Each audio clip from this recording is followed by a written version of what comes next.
So very good evening to all of you. और मैं रवि आज की इस क्लास में आपका बहुत बहुत स्वागत करता हूँ। जैसे कि आपको पता है कि हमारे जो क्लास है वो है आपका यूजीसी नेट का पेपर फर्स्ट का, ठीक है। तो आज का जो फर्स्ट क्लास है वो बेसिकली पूरा आपका एक तो सिलेबस डिस्कशन को लेकर है और दूसरा है हमारा क्लास का शेड्यूल क्या रहेगा, किस तरह से हम लोग इसको पढ़ेंगे। और आप चाहे वो जून 2025 के लिए प्रिपेयर कर रहे हो या दिसंबर 2025 के लिए प्रिपेयर कर रहे हो, तो दोनों के ही पेपर से पहले हम लोगों का सिलेबस भी कंप्लीट हो जाएगा। आई थिंक आपका अप्रैल मई के एंड तक, ठीक है। तो किस वे में हम इसको पढ़ना है और किस तरह से जो है क्वेश्चन पूछे जाते हैं फर्स्ट पेपर से, तो हम उसको थोड़ा सा एनालाइज करेंगे। सबसे पहला है आपका सिलेबस। सिलेबस में आपको 10 यूनिट दिया हुआ है, ठीक है। और इसको करने का ना एक प्रोसेस होता है, क्योंकि फर्स्ट पेपर जनरली ना सबको टफ लगता है, ठीक है। तो अब इसमें क्या है, सबसे पहला यूनिट टीचिंग और रिसर्च एप्टीट्यूड का जो है वो बहुत टफ लगता है बच्चों को कि हाँ ये टफ है, तो ठीक है, टफ मान भी लेते हैं इस चीज़ को। फिर सेकेंड है आपका comprehension, communication, mathematical reasoning. Next है इसमें logical reasoning, data interpretation, information technology development और हायर एजुकेशन। तो टोटल 10 यूनिट्स है। इसको करने के लिए हम सबसे पहले देखेंगे कि किस यूनिट से जो है हम इजीली कर सकते हैं, क्योंकि हर यूनिट से बराबर क्वेश्चन आने हैं, 5 क्वेश्चन आने हैं ईच एंड एवरी यूनिट से, ठीक है। तो कहाँ से कर सकते हैं इजीली, और बेसिकली फोकस हमारा उसी पे ही होना चाहिए। अगर हम सारी चीज़ें पढ़ के जाना है, बट मेजरली किस पे ध्यान रखना है वो देखना है। जैसे कॉम्प्रीहेंशन 5 आएंगे, तो 5 के 5 हमें ठीक करना है, 5 हो गए आपके। मैथ में 5 क्वेश्चन आएंगे, मैं आपको मैथ भी पढ़ाऊंगा, तो उसमें 5 के 5 ठीक करना है। सारे चैप्टर्स कराऊंगा, PYQ कराऊंगा, ठीक है। रीजनिंग कराऊंगा, रीजनिंग से 5 क्वेश्चन आएंगे, 5 के 5 ठीक करने, कितने हो गए 15, ठीक है। अब आता है हायर एजुकेशन। ईजी टॉपिक है, 5 क्वेश्चन आने ही आने हैं इससे, या इजीली कर सकते हैं हम लोग। बहुत फैक्चुअल क्वेश्चन होता है, कई बार स्टेटमेंट में दिया होता है। 20 क्वेश्चन हो गए। फिर आता है आपका इंफॉर्मेशन टेक्नोलॉजी, ICT से भी क्वेश्चन होते हैं। हाँ, यहाँ पर कई बार क्वेश्चन 1-2 बार गलत हो जाता है। क्यों? क्योंकि इसमें ना शॉर्ट फॉर्म पूछ लेता है। अब शॉर्ट फॉर्म क्या है, वो थोड़ा याद करने वाला चीज़ ज़्यादा है ना, तो उसमें थोड़ा सा चांस होते हैं, बट ये मान के चलते हैं कि 3 to 4 क्वेश्चन ठीक हो जाने चाहिए, ठीक। फिर आता है आपका इन्वायरमेंट का। इन्वायरमेंट में क्या है, आपके जितने भी कन्वेंशन हुए हैं, ठीक है, वो पूछता है। जनरली किसी आपके जो नेशनल पार्क हैं उनसे पूछ लेगा, बर्ड लाइफ सेंचुरी है उनसे पूछ लेगा। जैसे इस बार ही पूछा था कि कौन से इनमें से किसमें जो है फ्रेश वाटर लेक है, केवला देव में। तो इस तरह से जो है क्वेश्चन आपका जनरली यहाँ से आता है। तो ये वो पोर्शन है जहाँ से हम इजीली मार्क्स गेन कर सकते हैं, और इन द एंड हमारा जो एम है वो मार्क्स गेन करना है, ठीक है। अब हम बात करते हैं जो सबसे टफ टॉपिक है, वो है आपका टीचिंग और रिसर्च एप्टीट्यूड का, ठीक है। हाँ, एक और इसमें छूट गया है, कम्युनिकेशन। इससे भी 5 क्वेश्चन आएंगे इजीली, 3 to 5 आराम से हो सकते हैं। तो टोटल मिला के कितना हो गया, 28 से 30 हो गया। और आप मान के चलिए अगर आपने 30 मार्क्स लिया है, 30 क्वेश्चन ठीक कर दिए ना, ये बहुत बड़ी अचीवमेंट होती है। जनरली बच्चों के 25 से 20 के बीच में ही ठीक हो पाते हैं, बहुत पढ़ने के बाद भी। अगर आप 30 के आसपास ला रहे हैं, 30, 31, तो आप समझिए आपका स्कोर बहुत अच्छा जाने वाला है, ठीक है।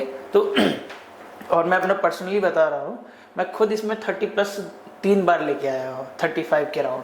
तो इसीलिए बता रहा हूँ, और कुछ नहीं, आपको सिर्फ और सिर्फ मेजर पोर्शन पे ही फोकस करना है कि इन पोर्शन को हम अच्छे से कवर कर सकते हैं, इनसे मार्क्स गेन कर लो, that's it. Teaching aptitude, research aptitude ऐसा है कि पढ़ के जाएंगे, आता है ठीक है, नहीं तो अपना वहाँ पे छोड़ना तो कोई क्वेश्चन होता ही नहीं है, टिक कर दिया। Sir negative marking? No negative marking. तो उसमें क्वेश्चन तो आपको सारे ही करने हैं, बट ये है कि कुछ होगा कि आपको आ रहा होगा, बट ये है कि श्योर नहीं होंगे, टिक करिए। उनमें से मान लेते हैं कि अगर 5 क्वेश्चन इससे आएंगे, 5-10 में से अगर आपके 4 भी सही हो गए, मिनिमम 2-2 हो गए, बहुत है। 30+ स्कोर करने के लिए बहुत है वो चीज़। समझ में आ गया कि क्या है। अब क्लास का शेड्यूल क्या है, आज तो संडे में हो रही है। नेक्स्ट बार से जो होगा आपका, जैसे स्टार्टिंग के 4 डेज आपका पॉलिटिकल साइंस है, तो लास्ट के 2 दिन आपका ये होगा आपका फ्राइडे एंड सैटरडे, और 2-2 घंटे का लगभग क्लास होगा, मतलब थोड़ा कम भी हो सकता है, पौने 2 घंटे 1.5 घंटा, डिपेंड करता है टॉपिक क्या है। तो मान के चलिए 2 घंटे का एक क्लास होगा, 2 घंटे का एक क्लास होगा। हो सकता है किसी दिन एक दिन में 2 भी हो जाए, है ना, सिचुएशन डिपेंड करता है। तो जनरली लेकिन प्रोसेस 2 दिन आपका क्लास होगा। टाइमिंग आपका मैं इन्फॉर्म कर दूंगा मैम को, तो वो थोड़ा सा भी मैं यहाँ पे शिफ्ट होऊंगा तो हो जाएगा टाइमिंग, ठीक है। तो अब अब इसको क्या है, इस पूरे सिलेबस को हमने ना 4 पार्ट में डिवाइड किया है, ठीक है। उसी तरह से जैसे सबसे पहले हम लोग क्या करेंगे, कौन कौन से टॉपिक कवर करेंगे, हमारा प्रोसेस क्या रहेगा टॉपिक कवर करने का, ठीक है। तो सबसे पहले हम हायर एजुकेशन देखेंगे, ठीक है, इजी टॉपिक है, इजी से टफ की तरफ बढ़ेंगे। अगर मैं सबसे पहले ही आपको मैथ कैसा लगता है? मैथ मतलब खराब नहीं लगता है, मतलब बट थोड़ा टफ लगता है। तक ही था मैथ, ओ, 11 12 में। तो फिर भी देखो उसमें लेवल जो आता है, जो 10th तक का लेवल होता है ना, जिसमें एवरेज है, परसेंटेज है, प्रॉफिट एंड लॉस है, वही चैप्टर आएंगे, ठीक है। तो इसलिए मैंने ना इसको इसी प्रोसेस में रखा है कि इजी टू टफ जाए, कि अगर मैं शुरू में आपको मैथ ले जाकर बैठा तो आप सोचोगे कि क्या पढ़ना पड़ रहा है मुझे ये, तो इतना ज़्यादा लोड नहीं लेना है, इसलिए मैंने थोड़ा सा इजी ही टॉपिक रखे हैं। तो फर्स्ट जो हमारा पार्ट होगा, उस फर्स्ट पार्ट में सबसे पहला टॉपिक है मेरा हमारा हायर एजुकेशन का, ठीक है। सेकंड हम लोग पढ़ेंगे कम्युनिकेशन। इजीली आप इसको याद करो, रिवाइज करोगे, याद हो जाएगा, साथ में PYQ करते रहोगे, ठीक है। फिर हम करेंगे इंफॉर्मेशन टेक्नोलॉजी कम्युनिकेशन, तो इसमें हमारे 3 आ गए, ठीक है, 3 यूनिट्स इसमें कवर हो गई। सेकंड पार्ट चलेंगे हम कॉम्प्रिहेंशन का, ठीक है। और ये इजीली बच्चे, मतलब अगर कोई गलत कर रहा है तो मुझे लगता है कि उससे ज़्यादा कुछ गलत हो नहीं सकता, क्योंकि बहुत इजी आता है और आप पैसेज को पढ़ के इजीली उसको कर सकते हैं, ठीक है। ये थोड़ा सा हो सकता है कि इसमें आपका याद का आए या नहीं आए। कई बार कोई अगर न्यूज़ में वो डिसीज़ होती है तो पूछ लेते हैं, जैसे ब्लू बेबी सिंड्रोम किसकी वजह से होता है, मीना माटा रोग किसकी वजह से होता है, पारा। तो अगर कोई इन जनरल क्वेश्चन हट के आ जाता है तब थोड़ा डाउट हो सकता है, वरना कन्वेंशन पे क्वेश्चन आता ही आता है। उसमें लिखा हुआ है, अभी मैं सिलेबस आपको स्पेसिफिक दिखाऊंगा, उसमें लिखा हुआ है कन्वेंशन, तो कन्वेंशन पे क्वेश्चन आता ही आता है, तो आपको मैं क्लास में कराऊंगा। तो 2 यूनिट हम हमारी यहाँ पर कवर करेंगे, ठीक है। तो 5 यूनिट हो गई हैं टोटल। थर्ड में जाएंगे हम, थर्ड आएगा थोड़ा सा टफ लेवल। थर्ड में क्या है, आपका मैथमेटिकल और रीजनिंग पोर्शन है, लेकिन इसे हमें स्किप नहीं करना है। 3-4 तरह के क्वेश्चन है जहाँ से क्वेश्चन आता है, जैसे कि सिलोलिज्म का रीजनिंग में, सिलोलिज्म से क्वेश्चन आता है, जैसे बोलते ना वेन डायग्राम टाइप का, तो सिलोलिज्म का क्वेश्चन आता है। सीटिंग अरेंजमेंट का हो सकता है, कैलेंडर का हो सकता है, डायरेक्शन का क्वेश्चन हो सकता है, और आपका सीरीज का, हाँ सीरीज का क्वेश्चन सबसे ज़्यादा इंपॉर्टेंट और आता ही आता है, हर बार सीरीज का क्वेश्चन आता है। इस बार सीरीज का क्वेश्चन में मिस्टेक थी तो इसलिए इसको हटा दिया गया था, ठीक है। तो यहाँ से क्वेश्चन आता ही आता है। तो 5 क्वेश्चन रीजनिंग के और 5 क्वेश्चन मैथ के। मैथ में भी आपका एक तो profit and loss, simple interest and compound interest, percentage, distance, time and distance, time and work, और हाँ मतलब 4-5 ये मेजर, एक एवरेज। 6-7 टॉपिक तो हॉट टॉपिक है बिल्कुल, जिनको आप अच्छे से प्रिपेयर करना ही है। फिर कुछ माइनर टॉपिक है, जैसे कई बार AP, GP और HP आपने पढ़ा होगा मैथ्स में, आई थिंक, है ना। तो AP, GP, HP से भी कभी कभी एक AP पे क्वेश्चन पूछा है एक आध बार, तो उन पे भी आ सकता है, ठीक है। नंबर सिस्टम पे भी पूछ सकता है कई बार। तो जो माइनर टॉपिक है उनको बाद में करेंगे, पहले हम हॉट टॉपिक उठाएंगे मैथ में भी, जब मैथ पढ़ेंगे तब उसको देखेंगे, ठीक। यहाँ तक हो गया, ये हो गया आपके कितने टॉपिक हो गए थे, 9 हो गए ना। तो उसके बाद आते हैं सबसे हार्ड, जो सबसे ज़्यादा टफ लगता है बच्चों को। इनफैक्ट हम लोग भी जब पढ़ते थे तो सबसे ज़्यादा टफ हमें यही लगता था कि क्योंकि इसमें क्या है ना, इसमें लोगों की जो दार्शनिक रहे हैं उनकी थॉट्स हैं, ठीक है, कि उन्होंने क्या क्या बताया, टीचिंग के बारे में क्या बताया। थॉर्नडाइक ने तो टीचिंग की क्या प्रोसेस बताया है, ठीक है, कौन कौन से जो है उसके उपागम बताया, मतलब कौन कौन से प्रोसेस बताए हैं। तो सबसे ज़्यादा टफ हमें यही लगता है। दूसरा रिसर्च एप्टीट्यूड, कि रिसर्च एप्टीट्यूड करते समय कौन कौन सी चीज़ों का ध्यान रखना चाहिए। अब इस बार एक क्वेश्चन ऐसी तरह से पूछा था कि एक व्यक्ति रिसर्च कर रहा है, उसको इनमें से कौन कौन सी चीज़ों का ध्यान रखना चाहिए। तो यहाँ से जनरली स्टेटमेंट टाइप के क्वेश्चन पूछेगा। तो सबसे टफ टॉपिक यही हो जाता है, और ये आता है हमारा प्रैक्टिस से। बार बार हम क्वेश्चन की प्रैक्टिस करेंगे तो ये चीज़ें थोड़ी सी ईजी हो जाएंगी।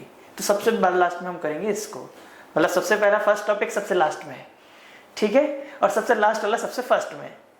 हमें बढ़ना है ईजी टू टफ। ये है आपका सिलेबस।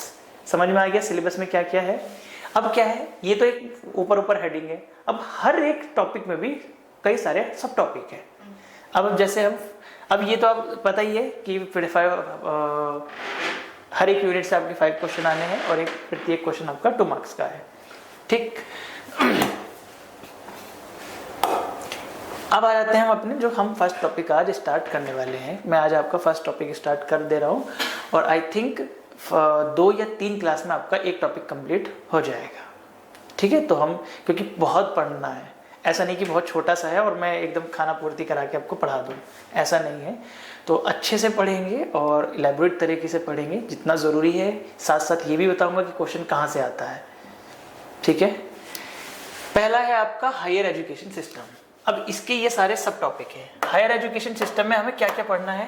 पहला देखो, institution of higher learning and education in ancient India, कि प्राचीन भारत के टाइम पर कौन कौन से इंस्टीट्यूशन थे या एजुकेशन का माध्यम क्या था। बेसिकली आपने थोड़ा बहुत हिस्ट्री पढ़ा है, 10th तक है, तो ठीक है, समझ में आ जाएगा। क्योंकि बेसिकली एंशिएंट टाइम मतलब वो हिस्ट्री में थोड़ा सा हम लोग पहुंच जाएंगे। फिर है आपका evaluation of higher learning and research in post independence India. ये दोनों थोड़ा सा हिस्ट्री से रिलेटेड है, तो यहाँ पर भी हम थोड़ा सा देखेंगे। इसे थोड़ा सा हम 2 पार्ट में देखेंगे, एक तो इंडिपेंडेंस से पहले और एक इंडिपेंडेंस के बाद, ठीक है। तो इंडिपेंडेंस से पहले का तो हम एकदम ब्रीफ में देखेंगे, क्योंकि इसमें मेंशन नहीं है, थोड़ा सा आपका बैकग्राउंड क्रिएट करने के लिए। और देन उसके बाद देखेंगे हम पोस्ट इंडिपेंडेंस का, ठीक है। यहाँ से क्वेश्चन पूछता है इंस्टीट्यूशन में भी जो इंस्टीट्यूशन है वहां से स्पेसिफिक 1 लाइनर क्वेश्चन पूछता ही पूछता है। तक्षशिला, गांधार, विक्रमशिला, वल्लभी, इनमें से कोई सा भी किसी पे भी कुछ भी पूछ सकता है, ठीक है। फिर नेक्स्ट है आपका oriental, conventional and non conventional learning programme in India, ठीक है। 4th है आपका प्रोफेशनल कोर्सेज जो होते हैं आपकी, technical courses and skill based जो एजुकेशन है वो, कि जैसे अभी हमारे प्रधानमंत्री ने भी कई सारे स्किल बेस्ड जो है प्रोग्राम चलाए हैं। तो जनरली यहाँ पर कभी किसी योजना का भी पूछ सकता है कि प्रधानमंत्री कौशल विकास योजना, तो इस तरह से भी यहाँ से क्वेश्चन पूछा जा सकता है। प्रोफेशनल कोर्सेज में वोकेशनल कोर्सेज के बारे में आपने सुना होगा, तो उसके बारे में हम यहाँ पर डिस्कस करेंगे जब हम बात करेंगे। फिर है आपका वैल्यू एडिशन टेस्ट। अब ये आपका वैल्यू एडिशन पेपर लगा भी हुआ है आई थिंक, वेक के नाम से, एनवायरमेंटल एजुकेशन, ठीक है, पर्यावरण संबंधी। फिर है policies, government and administration. Government की कौन कौन सी पॉलिसीज हैं, उनकी कौन कौन सी योजनाएं हैं, उन पे भी कई बार क्वेश्चन जनरली पूछ लेता है, ठीक है। तो ये है आपके फर्स्ट टॉपिक के। अब देखो कितने सारे सब टॉपिक्स हैं, अब इनके अंदर बहुत सारा कुछ है पढ़ने के लिए। तो शुरू करते हैं हम अपना फर्स्ट टॉपिक। तो एंशिएंट टाइम में जो है education in ancient time, generally दोनों लैंग्वेज में लिखा हुआ है, क्योंकि हो सकता है कि कोई स्टूडेंट आए तो वो हिंदी का भी हो सकता है, तो जनरली इसको हिंदी में। आपका मीडियम इंग्लिश, हाँ कोई दिक्कत नहीं है, तो दोनों में लिखा हुआ है। तो बेसिकली प्राचीन अगर हम शिक्षा की बात करते हैं तो एंशिएंट टाइम पे हम शिक्षा को 2 पार्ट में डिवाइड करके देखते हैं। पहला आपका वैदिक लिटरेचर, मतलब वैदिक पीरियड था, एंड देन उसके बाद बुद्धिस्ट पढ़ा है। कुछ हिस्ट्री याद आ रहा है? देखो हिस्ट्री में क्या है, सबसे पहले आपका स्टोन एज आया था, फिर वैदिक पीरियड आया है, देन उसके बाद आपका 6th सेंचुरी BCE से आपका जो है बुद्ध पीरियड लग जाता है, जब कई सारे रिलीजन्स एक साथ आते हैं, बुद्धिज्म, जैनिज्म, वैष्णव, शैव। तो उस टाइम पर जो है आपका वैष्णविज्म भी का जो है ओरिजिन हो रहा होता है 6th सेंचुरी BCE के आसपास, ठीक है। तो एंशिएंट टाइम पीरियड में हम 2 पार्ट में डिवाइड करके देखते हैं। पहला आपका वैदिक पीरियड, एंड देन उसका वो एजुकेशन के पर्पज से, ठीक है, एजुकेशन के पर्पज से 2 पार्ट में डिवाइड कर लिया है। पहला वैदिक, इसका टाइम पीरियड क्या है, 1000 BC से आपका 600 BC, और बुद्धिस्ट का मैंने आपको बता दिया 600 BC से थोड़ा आगे का, ठीक है। नेक्स्ट है आपको नोट, इसका नोट्स क्या है, ये शायद PPT शेयर होगा आई थिंक, तो जैसे भी ठीक लगे आपको। फिर है आपका वैदिक कालीन शिक्षा। वैदिक कालीन टाइम पे शिक्षा का क्या अर्थ होता था, वैसे ही यहाँ से क्वेश्चन नहीं आएगा, ये एक थोड़ा समझने का प्रोसेस है। क्वेश्चन जहाँ से आएगा मैं आपको बिल्कुल बताऊंगा। वैदिक कालीन शिक्षा ही भारत में एक तो सबसे पहली शिक्षा मानी जाती थी, और वेदों के माध्यम से आपके गुरुकुल में जाके, पहले माध्यम क्या होता था शिक्षा का, सर जो गुरुकुल में जाते थे। और जिस तरह से रामायण आपने देखी है ना, कि उस टाइम पर जाते थे, आपका एक गुरु के साथ वन में चले जाते थे और वहीं आश्रम में रहते थे। तो ठीक वही प्रोसेस जो है आपका वैदिक पीरियड में यूज होता था। उन जाते थे, आश्रम में रहते थे, गुरुकुल में रहते थे और वेदों की शिक्षा प्राप्त करते थे, मंत्रोच्चारण करते थे। उनको मंत्र बिल्कुल जबान पर रटे हुए होते थे। तो वही जो है आपकी सबसे पहली शिक्षा थी, और उस टाइम पर जो है उसका माध्यम क्या था, गुरुकुल था। और इस तरह की शिक्षा में क्या था, आपका जो मनुष्य के संबंध थे वो बहुत ही ज्यादा प्रेम व्यवहार के थे। ठीक है, अपने गुरु के प्रति सम्मान। आज के टाइम पे कहाँ किसी के टीचर के प्रति रहता है, हम तो उनके नए नए नाम रख देते हैं, होता यही है ना। बट वैदिक टाइम पर ऐसा नहीं था। तो वैदिक टाइम की जो शिक्षा थी वो बेसिकली प्रेम, त्याग, समर्पण, गुरु के प्रति समर्पण पर आधारित थी। और जिसका उद्देश्य क्या था, बेसिकली बालकों का, मतलब जो स्टूडेंट्स हैं उनका क्या करना है, हाँ मतलब विकास करना, उनका डेवलपमेंट करना है बेसिकली। समझ में आ गया। तो अगर जनरली अगर इस स्टेटमेंट में क्वेश्चन आएगा तो आप कर लेंगे एकदम थोड़ा सा कॉमन सेंस से। ठीक है, नेक्स्ट है आपका, अब इसकी क्या क्या विशेषताएं थी या क्या क्या इसके जो है फीचर्स थे। तो पहला था कि जैसे मैंने अभी आपको बताया कि वेदों के माध्यम से शिक्षा दी जाती थी। सेकंड, इसमें जो आपके गॉड थे, देवताओं की आराध्या पूजा इस तरह से जो है उनको किया जाता था। थर्ड है आपका गुरुकुल शिक्षा, गुरु शिष्य परंपरा उस टाइम पर चल रही थी शिक्षा में।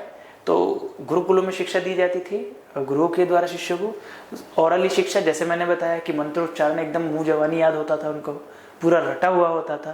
तो ओरल शिक्षा, ओरल एजुकेशन वही है ये। फिर है उस टाइम पे शिक्षा का माध्यम क्या था, संस्कृत। ये चीज थोड़ा सा पॉइंट याद रखना, कई बार घुमाने के लिए यहाँ प्राकृत, अपभ्रंश, पाली कुछ भी दे सकता है। तो वैदिक टाइम पे जो है आपका एजुकेशन का कौन सा माध्यम था, बेसिकली संस्कृत। जितने भी हमारे वेद लिखे हुए सारे संस्कृत में लिखे हुए हैं, तो ये थोड़ा सा ध्यान रखना। फिर ज्यादातर गुरुकुल कहाँ पर होते थे, जंगल में, खुले प्रकृति के मैदान में। तो उसके लिए क्या होता था, खुली प्रकृति में, वातावरण में शिक्षा दिया जाता था। बहुत बेसिक फीचर्स है। ठीक है, नेक्स्ट है आपका,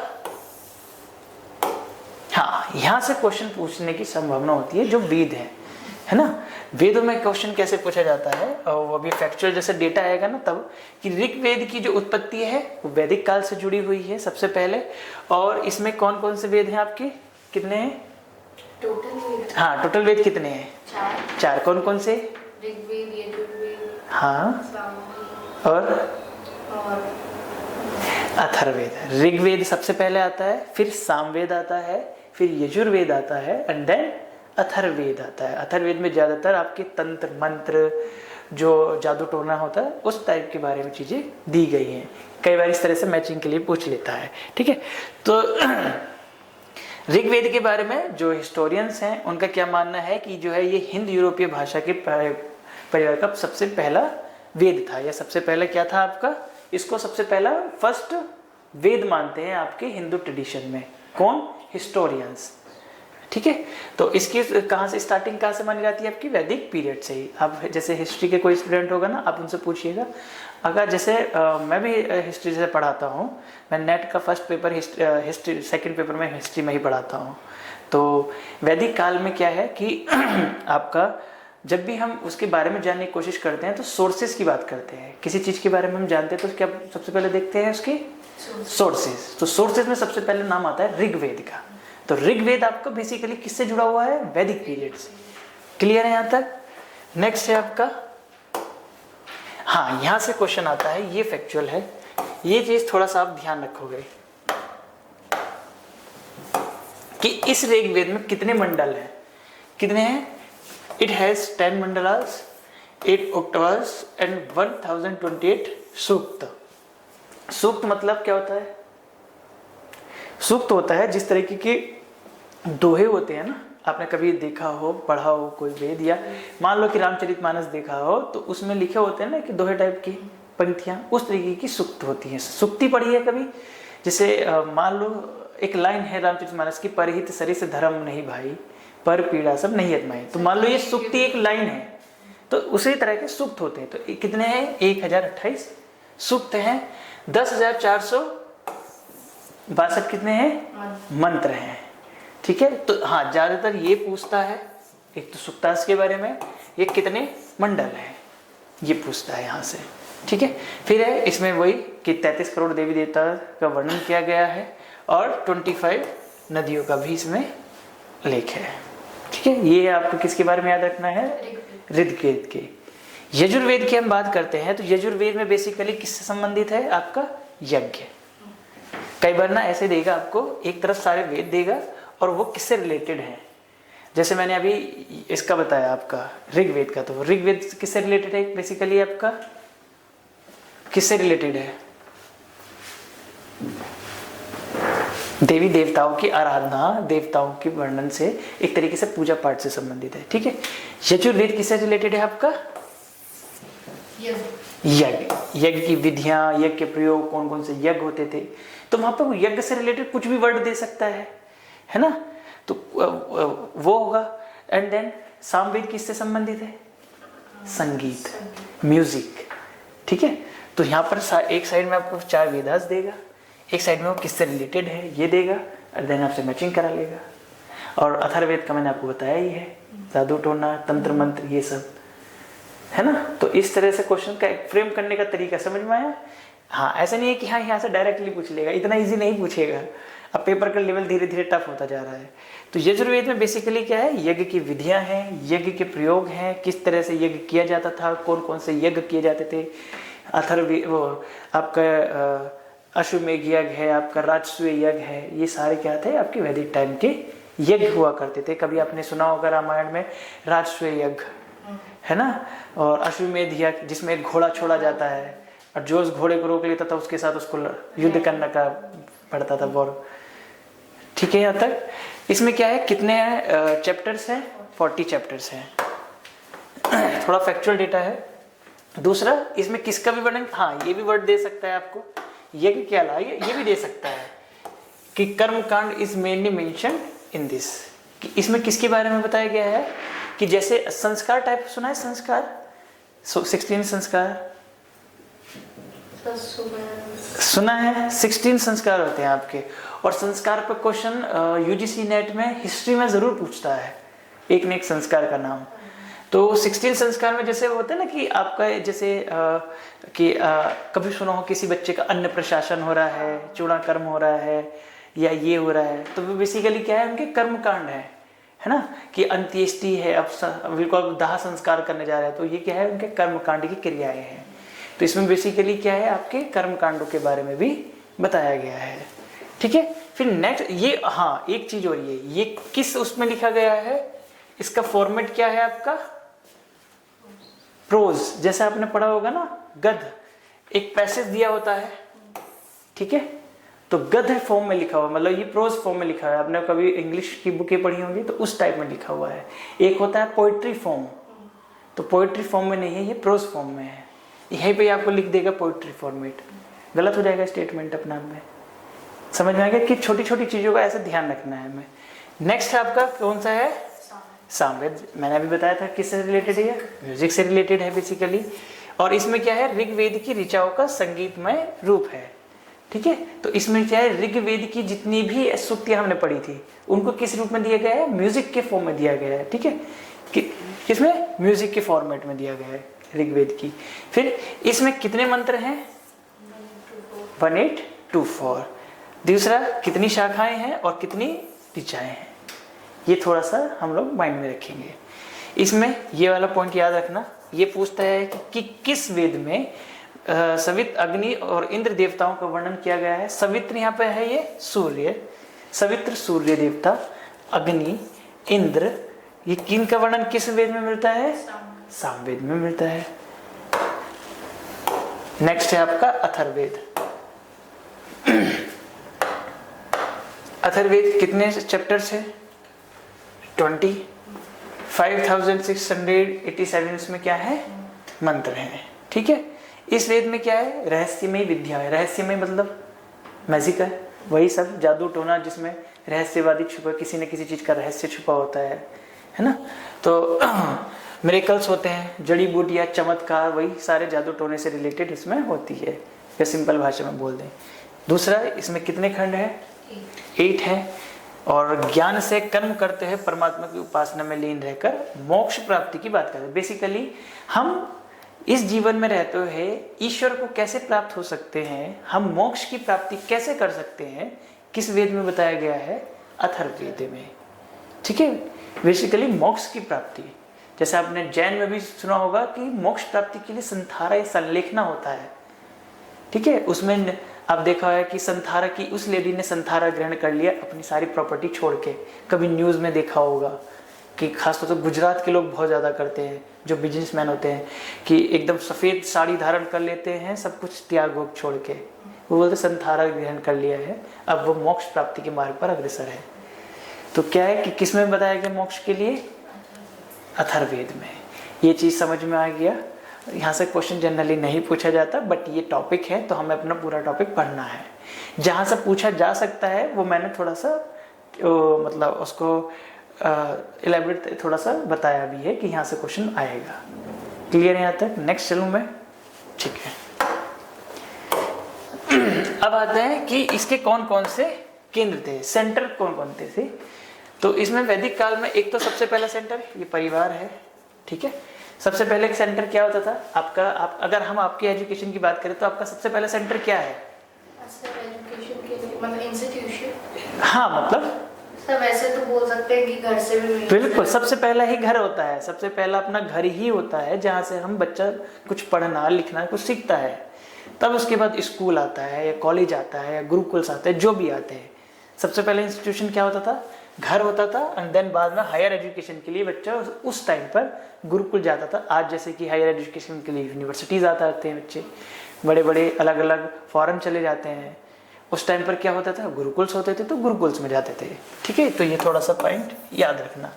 फिर है, अब सेंटर्स की बात करते हैं। अब कौन कौन से सेंटर्स बने हुए थे इस टाइम पर एजुकेशन के देने के लिए एंशिएंट इंडिया में? तक्षशिला है। इनके बारे में हम थोड़ा सा पढ़ेंगे क्योंकि क्वेश्चन यहाँ से जरूर आता है। ठीक है, कि सेंटर से रिलेटेड क्वेश्चन जरूर आता है कि ये किसने बनवाया है, या यहाँ पर कौन से धर्म के लोग शिक्षा ग्रहण करते थे, किस किस रिलीजन से रिलेटेड शिक्षा दी जाती थी। ठीक है, तो यहाँ से क्वेश्चन जनरली आता है। इसको मैंने सबसे लास्ट में रखा है। तक्षशिला है, ये पाटलिपुत्र है। ठीक है, तक्षशिला है, पाटलिपुत्र है, मिथिला है, धार है, कन्नौज है, नासिक है, कर्नाटक कांची। ये सारे क्या थे? आपके एजुकेशन के सेंटर्स थे इन एंशिएंट पीरियड है। क्लियर है यहाँ तक? याद रहेगा? हाँ। नेक्स्ट है, वैदिक काल में गुरुकुल, प्रकृति की गोद में, वही सारा कि गुरुकुल्स जो होते थे नेचर के अंडर में बने होते थे आपके। और वैदिक काल में बड़े बड़े नगरों और तीर्थ स्थानों पर स्थापित होने लगे। जो पहले जो है आपके जंगलों में जाके प्रकृति की गोद में होते थे, आज क्या है वही गुरुकुल्स कहाँ पर होने लगे? सिटीज में होने लगे। आपने गुरुकुल कांगड़ी विश्वविद्यालय का नाम सुना होगा, हरिद्वार सुना है?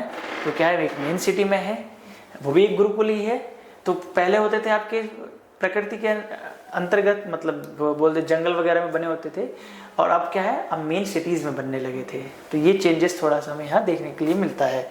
फिर है आपका, इस काल में तीर्थ स्थान धर्म प्रचार के केंद्र होने के साथ साथ उच्च शिक्षा के केंद्र के रूप में भी विकसित हुए हैं। कि जो गुरुकुल्स या जो एजुकेशन इंस्टीट्यूशन बने हुए थे वो बेसिकली जो है आपके शिक्षा के लिए तो थे ही थे, दूसरा वो रिलीजन आपका क्या बोलते हैं, रिलीजन प्रमोट, हाँ, प्रमोट करने के लिए भी बने हुए थे। ठीक है, ये इसकी क्या है, कैरेक्टरिस्टिक्स है, ये इसके फीचर्स है वैदिक पीरियड के आपके एजुकेशन के। अब सेकंड है इसमें इसका बौद्ध का। एंशिएंट से समझ में आ गया, एंशिएंट से चांसेस कम होते हैं आने के, बट यहाँ से आने के चांसेस ज्यादा होते हैं। बौद्धकालीन, बौद्धकालीन शिक्षा कहाँ पर दी जाती थी, ये ध्यान रखना है पहले तो, मठ और विहारों में। ठीक है, विहार क्या होते थे, विहार क्या होते हैं, विहार ये एंशिएंट इंडिया में पढ़ते हैं बेसिकली बच्चे। तो विहार वे होते हैं जहाँ पे बौद्ध भिक्षु का नाम सुना है, जो बुद्ध को मतलब बुद्ध के मार्ग पे चलने लगते हैं, है ना। तो जो बुद्ध के मार्ग पे, ये बुद्ध के जो फॉलोवर्स होते हैं, तो जहाँ वे लोग रहते हैं उनको क्या बोलते हैं, विहार बोलते हैं। और जहाँ रहते हैं वहीं पर वो एजुकेशन भी ग्रहण करते हैं या एजुकेशन भी लेते हैं। तो उन्हीं का है बेसिकली इसके कौन कौन हो गए, एक तो मठ हो गए, ठीक है, दूसरा क्या हो गया, विहारास।